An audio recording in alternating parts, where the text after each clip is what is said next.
सिंध के कच्चे में डाकू राज बरकरार है। डाकू ने नौजवान की रिहाई के बदले 50 लाख रुपए तावान तलब कर लिया।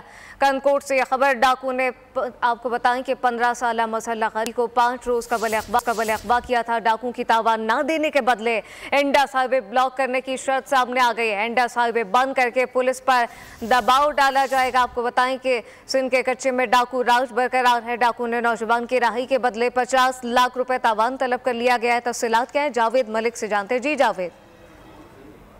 के करीब होसपुर का इलाका है, जहां से 5 रोज कबल 15 साल मजल लगारी को डाकुओं ने अगवा किया था, जिसको कल डाकुओं की जानिब से उनके वसा को एक कॉल मौसूल हुई है, जिसमें 50 लाख रुपए तावान तलब किया गया है।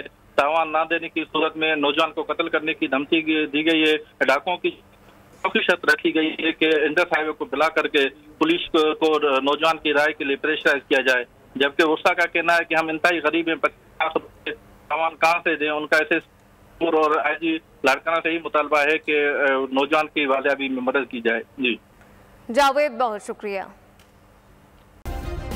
सब्सक्राइब करें और बेल दबाएं ताकि कोई खबर रह न जाए।